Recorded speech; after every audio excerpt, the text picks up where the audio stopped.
14 ఏళ్ల నాటి ఒక విషయం చెప్తాను మీకు.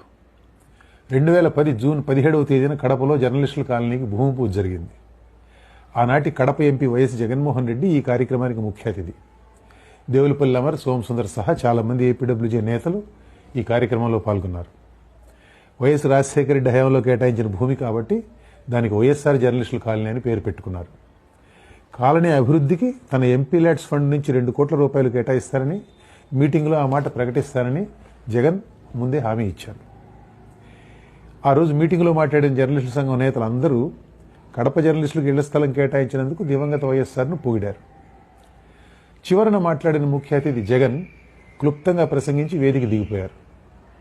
కాలనీ అభివృద్ధికి కేటాయిస్తానని నిధులు ముచ్చట మాట వరుసకు కూడా రాలేదు. ఏపీడబ్ల్యూజే కడప జిల్లా నేత రామసుబ్బారెడ్డి, అన్నా డబ్బు మాట చెప్తానన్నావుగా ఏమైంది అంటూ వేదిక దిగిపోతున్న జగన్ వెంటపడ్డాడు. జగన్ ఒక క్షణం ఆగి, కడుపు నిండిపోయింది మీ మాటలతో, అందరూ వైఎస్ఆర్ పేరే ప్రస్తావించారుగా, అంటే నేనేమి చేయనట్లేగా, సరిలే అని అక్కడి నుంచి వెళ్ళిపోయారు. తర్వాత కూడా జగన్ ఆ కాలనీకి ఒక్క పైసా ఇవ్వలేదు.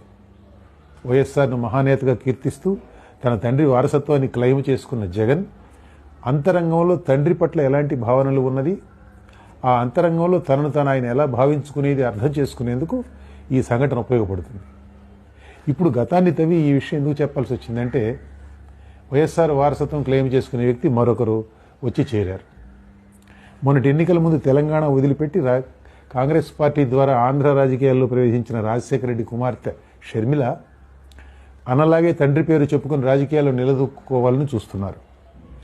ఏపీలో వైఎస్ఆర్ 75వ జయంతి కార్యక్రమాన్ని భారీ స్థాయిలో నిర్వహించేందుకు ఆమె సన్నాహాలు చేస్తున్నారు. జగన్కు తండ్రి వారసత్వం అధికారం సంపాదించడానికి తోడ్పడింది. తండ్రి స్మృతి ఆయనకు కావాల్సింది అంతవరకే. దానికి మించి ఆయనకు తండ్రితో ఎమోషనల్ అటాచ్మెంట్ లేదు. ఆ విషయం కాంగ్రెస్లో వయసుకు దగ్గరగా ఉన్న ఆయన సమకాలీకులు చాలామందికి తెలుసు. షర్మిలతో తండ్రికి ఎలాంటి అటాచ్మెంట్ ఉందన్న సంగతి అలా ఉంచితే, ఆమె ప్రస్తుతం నడుస్తున్న దారి కూడా తన అన్న గతంలో నడిచిన దారే. వైఎస్ఆర్ వారసత్వం క్లెయిమ్ చేసి ప్రజల మద్దతు సంపాదించే ప్రయత్నమే. తండ్రి మరణించిన వెంటనే జగన్ ఈ పనిలో పడ్డారు. మృతదేహం ఇంట్లో ఉండగానే ఎమ్మెల్యేల సంతకాల సేకరణ కార్యక్రమం మొదలుపెట్టారు. ఆ తర్వాత జగన్ను ముఖ్యమంత్రి కుర్చీలో కూర్చోబెట్టడానికి కాంగ్రెస్ అధిష్టానం అంగీకరించకపోవడం, ఆయన సొంత పార్టీ పెట్టి 2వ ప్రయత్నంలో అధికారం దక్కించుకోవడం, ఇదంతా చరిత్ర. జగన్ అయినా షర్మిలైనా అధికారం క్లెయిమ్ చేయడానికి వారికి ఉన్న అర్హత ఆ తండ్రి బిడ్డలు కావడమే. 2009లో వైఎస్ఆర్ మరణించినప్పుడు ప్రజాప్రతినిధిగా జగన్ రాజకీయ అనుభవం వయస్సు 4 నెలలు. దానికే తండ్రి స్థానంలో కూర్చునేందుకు తనకు అర్హత ఉందని వాదించారు ఆయన. ఆపై 10 ఏళ్ల అనుభవం గడించిన జగన్ ముఖ్యమంత్రిగా ఎంత సొగసుగా పాలించింది చూసాం మనం. ఆ పాలనే తనను గెలిపిస్తుందని నమ్మిన జగన్ తండ్రి కొడుకుగా తనకున్న గుర్తింపు నుంచి నెమ్మదిగా బయటపడదామని అనుకున్నట్లున్నారు. ఎన్నికలకు ముందు సాక్షి ఛానల్లో తండ్రి బొమ్మ తొలగించారు. ఇప్పుడు షర్మిల వైఎస్ఆర్ కుమార్తెగా ఏపీ రాజకీయాల్లో కాస్త గ్రాండ్గా పునరాగమనం చేయాలనుకుంటున్నారు.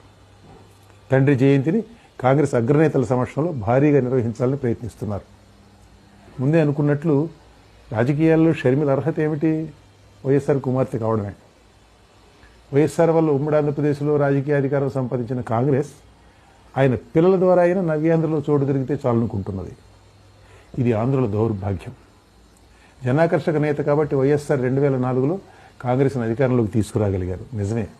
కానీ ఆయన ఆ తర్వాత నడిచిన నడక ఎలాంటిది?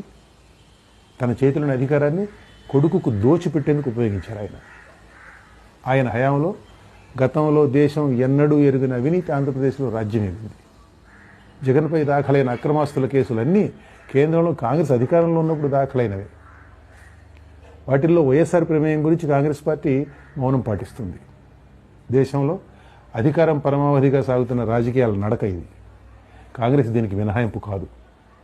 జగన్ అవినీతిపరుడైనప్పుడు వైఎస్ఆర్ ఎలా కాకుండా పోయాడు? క్విడ్ ప్రోకో లావాదేవీలు అన్నీ తండ్రి అధికారంలో ఉన్నప్పుడు జరిగినవే కదా. ఆ అవినీతి సంపాదనలో తండ్రి మరణానంతరం అన్నగారు తనకు వాటాలు పంచకపోవడం వల్లనే షర్మిల తిరుగుబాటు చేశారు. ఆ షర్మిల నాయకత్వం ఇప్పుడు ఏపీలో కాంగ్రెస్కు కావాల్సి వచ్చింది. వైఎస్ఆర్ వారసత్వం ఆయన మరణించిన 15 ఏళ్ల తర్వాతైనా కాస్త పనికి వస్తుందేమో అని ఆ పార్టీ ఆశ. అధికారం సంపాదించడానికి అన్నకు పనికి వచ్చినట్లుగా తనకు కూడా తండ్రి వారసత్వం ఉపయోగపడుతుందని షర్మిల ఆశ. ఇంతకీ దేనికా వారసత్వం?